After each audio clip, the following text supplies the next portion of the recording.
በጣም እንግዲህ በሚያሳዝን ሁኔታ ዳጣ ከፎቅ ላይ ወደቀች። እናም እንግዲህ ሁሉ የመፈጠሩ መንስኤ መድኃኒት ናት ማለት ነው። ወይዘሮ ማርታ ግን በጣም ተናደደች። የልጇ መውደቅ የማታውቀው ወይዘሮ ማርታ የእህቷ መድኃኒት ጭቅጭቅ ሳልችቷት ማለት ነው ከቤት ከወጣች ሙሉ ቀን አትገባም። በጣም በሚያሳዝን ሁኔታ ዛሬ ላይ ግን ዳጣ ልጇ ከፎቅ ላይ ራሷን ተንከባላ ወድቃ ማለት ነው ጉዳት ላይ ትገኛለች። ወይዘሮ ማርታ ስትመጣ በጣም ደነገጠች። ማንንም ሰው አልነገራትም ነበር። በጣም ግን በሚያሳዝን ሁኔታ ወይዘሮ ማርታ ዛሬ ላይ በጣም ተናደደች። መጀመሪያውኑ እህቴን ከዚህ ባባረራት ኖሮ ልጄን አላጣም ነበር በማለትም ተናግራለች። እናም እንግዲህ ወይዘሮ ማርታ ምንም ብትናደድም ምንም ነገር ልትመልስ አልቻለችም። ውሃ እንግዲህ አቶ ደረጀ ናታን ቤት ውስጥ ስለነበሩ ሲሮጡ እንግዲህ አንስተዋት ወደ ሆስፒታል ይዘዋት ይሄዳሉ ማለት ነው። ግን ደግሞ መድኃኒት የወይዘሮ ማርታ እህት በጣም ነው የደነገጠችው። ምክንያቱም ፍላሹን ትወስድብኛለች ብላ ማለት ነው ስታሯሩጣት ነው ከደረጃ ላይ ወድቃ እንትን ያለችው ማለት ነው ዳጣዬን። እናም እንግዲህ ዳጣ ያው እንደ ቀልድ ነበረ እንትኑን ድምጽ መቅጃውን ይዛ ስትሮጥ ከቤት ለመውጣት የሞከረችው ግን ደግሞ ያው መድኃኒት ያው ሚስጥሩን ለማወቅ ፈልጋ ነው እንትን ያለችው ማለት ነው። በጣም ግን በሚያሳዝን ሁኔታ ዛሬ ላይ ወይዘሮ ማርታ በጣም በሚያሳዝን ሁኔታ በጣም ተሰበረች። ምክንያቱም በእህቷ ድርጊት ልጆቿን ልታጣ ነበረ እንግዲህ ማለት ነው። በእህቷ ድርጊት ልጇን ልታጣ ነበር ማለት ነው። ይህንንም ደግሞ ከዚህ በኋላ አልደግመውም በማለትም ተናግራለች። መድኃኒትም ያው ዳጣ ወደ ሆስፒታል መሄዷን ስታረጋግጥ ምናልባት ከሞተች ብላ በፍጹም እሄዳለሁኝ ወደ አሜሪካ ልመለስ ብላም እንግዲህ ለወይዘሮ ማርታ ተናገረች። እናም ልክ እነ ኤቢ በጣም ደነገጡ። በጣም ነው ከምር የተሰበሩት። ምክንያቱም እነሱ በማያውቁት ነገር ነው፣ እነሱ በሚያውቁት ነገር ነው፣ እሷ ደግሞ በማታውቀው ነገር የእነሱ ሚስጥር ውሃዬ ዋጋ ከፈለች ማለት ነው የእውነት። እናም እንግዲህ ከደረጃ ላይ ስትወድቅ ያው ብዙን ጉዳት ስላልደረሰባት ለመትረፍም ችላለች። እናም እንግዲህ ለመትረፍ ችላለች ማለት ነው። ዳጣ ኤቢ ግን በጣም ነበር የደነገጠችው። ምክንያቱም አንድች ከሌላ ወልዷት ላመጣት ልጅ ብዬ ትክክለኛዋ እህቴን የእናትም የአባቴም እህቴን የእናቴ ልጅን አጥቼ ነበር፣ አንድች ያለችኝ የእናቴ ልጅን አጥቻት ነበር በማለትም ተናግራለች። ባይዞ ግን ብዙ ጊዜ መድኃኒት እቺ እንደው ብትኖርም ባትኖርም አታጎልም እያለች ለውሃ ከፍ ዝቅ ታረጋታለች። ግን ደግሞ ኤቢዬ ዛሬ ላይ ምንም ያክል ብትጸጸት ግን ደግሞ አሁንም ከዳጣ ጎን ናት ማለት ነው። ዳጣዬ እንግዲህ አሁንም በጣም ነው እንትን ያለችው። ምክንያቱም የአባቴን ሚስጥር እደብቃለሁ ብዬ ውሃዬ ልትሞትብኝ ነበር ብላ በጣም እንትን ያለችው። ባይዞ ግን ያው ዳጣ ብትወድቅም ያው ብዙ አልተጎዳችም። ግን ደግሞ ትንሽ ደም ፈሷታል ማለት ነው። ቶሎ ብለው ግን ወደ ሆስፒታል ማድረሰዋታል። በሌላኛው በኩል ያው በጣም ደስ በሚል ሁኔታ ሊሻላት ችሏል ማለት ነው። እና ያው ታክማለች። ግን ደግሞ መድኃኒት የእሷ ደህና መሆን አላሳሰባትም። አሁኑኑ ወደ መጣሁበት ሀገሬን እመለሳለሁም ብላ ቆርጣ ተነስታለች ማለት ነው። በጣም ነው የሚያሳዝነው። ምክንያቱም የእሷ መውደቅ የእሷ እንደዚህ መሆን ምንም ነገር ሊያሳስባት አልቻለም ማለት ነው። ጋሽደሬም እንግዲህ ልጄ አንድ ነገር ትሆንና አልተውሽም አንላቀቅም በማለትም ጋሽደሬ ተናግሯል ማለት ነው። በሌላኛው በኩል ደግሞ ዳጣ እኔ እኮ የጎዳና ልጅ ነኝ፣ እኔ መቼም አልፈራም ማለት ነው። ጎዳና በወጣም አዲስ ነገር አይደለም። ሲጀመርም ደግሞ አባትና እናት ክዶኝ እኔ ደግሞ ጎዳና ላይ ነው ያደግኩት። ለማንንም አልፈራም። ከፈለግኩኝ ደግሞ በኪሴ ዞሬ ነው የምዞረው። የእኔ ዱርይነት ማለት ነው። መቼም አልፈራም እኔ ጎዳና በወድቅ ራሱ። አንቺ ግን በጣም ነው የምታሳፍሪው። እህትሽን እዚች ጋር እያለች እንደዚህ አይነት የክፋት ጥግ ስትሰሪ በማለትም ተናግራታለች ማለት ነው። በጣም ግን በሚያሳዝን ሁኔታ ዛሬ ላይ ወይዘሮ ማርቲ እህቷን ቶሎ ብላ ወደ ሀገሯን አለመሸኘቷ ዋጋ ልትከፍል ትችላለች ማለት ነው። ምክንያቱም አሁንም ይኸውና ልጆቿን እናም እንግዲህ እስካሁን ድረስ እህቷን ከዚህ ቦታ አለመሸኘቷ ወይዘሮ ማርቲ በጣም ጸጽቷታል።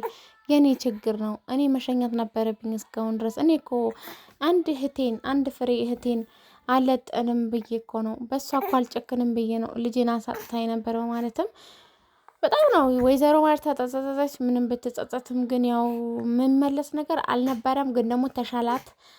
ውሃዬ ዛሬ ላይ በጣም ጥሩ ጤንነት ላይ ትገኛለች ማለት ነው። ባይዘይ ግን የዘበኛው ሩጫ እነ የምጥን ደግሞ ጭንቀት፣ የሌሎቹን ደግሞ ሩጫ፣ የውሃና የኤቢ ጭንቀት፣ የኤቢና የዳጣ ጭንቀት በጣም ነበር የሚገርመው።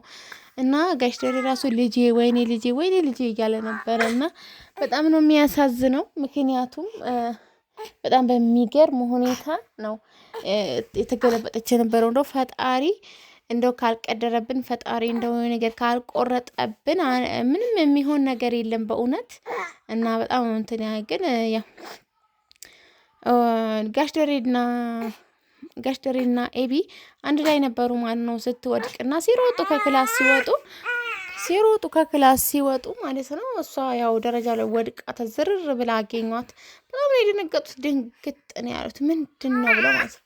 ከዛ ሲያዩ ደግሞ ወደ ላይ ሲያዩ ደግሞ ማን ነው የጣላት? ያው እንግዲህ አክስታቸዋለች ማለት ነው። ከዛ ደነገጡ። እንዴ ገፍታት ነው ምን አድርጋት ነው ብለው ጋሽ ደሬም እንግዲህ በጣም ነው እንትን ያለው። ከዛ በኋላ ግን ሲያስበው ገፍታት ሳይሆን ያው እንግዲህ በድምጽ መቅጃው የመጣ እንደሆነ ሲያቅ በጣም ደነገጠ። እቺ ሴትዮ ይሄ እዚህ ደረጃ ድረስ መጓዝ ከጀመረችማ አትለቀኝም፣ በቅርቡ ለወይዘሮ ማርቲ ሁሉም ነገር ማሳወቅ አለብኝ በማለትም ጋሽ ደሬ ተናገረ ማለት ነው።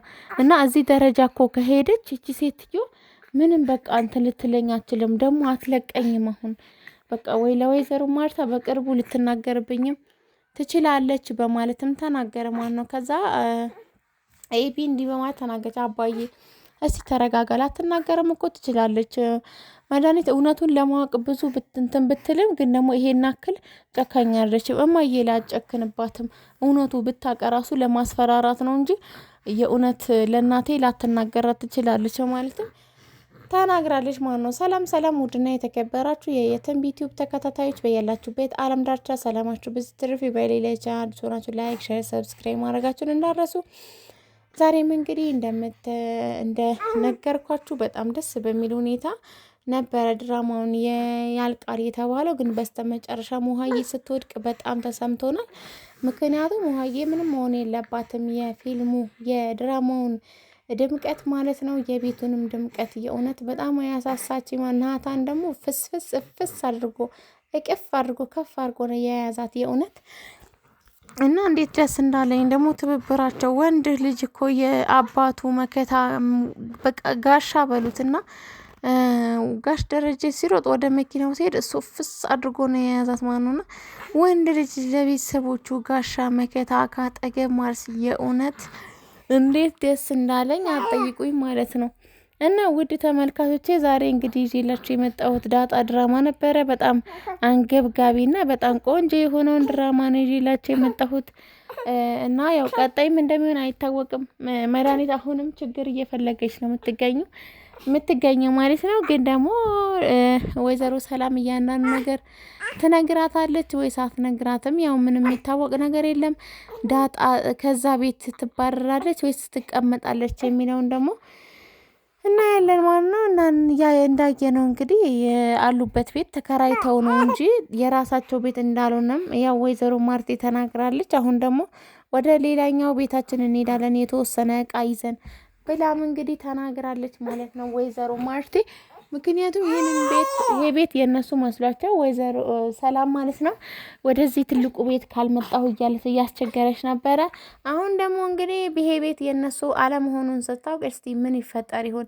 መድኃኒት ደግሞ አሁን ላይ በጣም ደንግጣል። ምክንያቱም አንቺ ነሽ የገፈተርሻት ብሎ ሰው ሁሉ ተነስቶባታል ማለት ነው። ግን ደግሞ ያው ምንም ማድረግ አይቻልም። ያለ እሷ ማንም ተጠያቂ አይደለም። የውሃ መውደቅ ማለት ነው መጎዳት። እናም እንግዲህ እኔ በቃ ወደ አሜሪካ መሄድ ነው የምፈልገው፣ ምንም ነገር እውነታው ምናምን የሚባል ነገር ምንም ነገር አልፈልግም ብትልም በስተመጨረሻው ግን ማለት ነው መድኃኒት ተሳክቶላት የዳጣ ስልክ ታገኘዋለች። ዳጣም እንግዲህ ሄሎ ብላ ሰላም እየተደውላለች። ሰላም እየተደውል ሄደው ዳጥዬ እንዴት ነሽ? ደህና ነሽ? እንግዲህ ለምን ነው የጠፋሽው? ስደውልልሽ ዛሬ ቀን ሙሉ እኮ አትመልሽኝ በማለትም ተናግራለች። ከዛ እንግዲህ ሄሎ ወይ ሰላምዬ ምናምን ብላ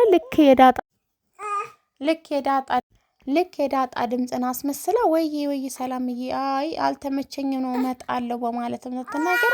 ጋሽ ያወቀ እንዴ ምን ነው ችግር ተፈጠረ እንዴ ብላ ወይዘሮ ሰላም ስታወራ ማለት ነው። በጣም ነው እናም እንግዲህ ስታወራ በስልክ ያው እንግዲህ ተሰማታለች። ከዛ የምን እውነት ብላ ደነገጠች ማለት ነው። መድኃኒት ማን ደነገጠች። ምን ማለትሽ ነው አለች ማለት ነው። ከዛ አይ ሌላ ነገር ነው ምናምን ብላ ያው ብትርበተበትም ምንም ነገር ግን የሚቆይና ምንም የሚደበቅ ነገር ስለሌለ በስተመጨረሻ መድኃኒት ሁሉም ነገር ሰምታለች ማለት ስለኔና ስለ ጋሼ ነው እና ስለ ጋሼ ያወቀች እትዬ ብላ ተናገረች ማለት ነው። ለካ ዳጣና ሰላም እናትና ልጅ መሆናቸውን በዚሁ አወቀች ማለት ነው። በጣም የሚገርመው በጣም እናም እንግዲህ በስተመጨረሻም እናትና ልጅ መሆናቸውን አወቀች። በሌላኛው በኩል ደግሞ ጋሽ ደረጀ ለምን እውነታው እንዲወጣ እንደማይፈልግ መድኃኒት ለምን እንደሚጠላት አወቀች ማለት ነው። ከዛ በኋላ ያው እንግዲህ መድኃኒት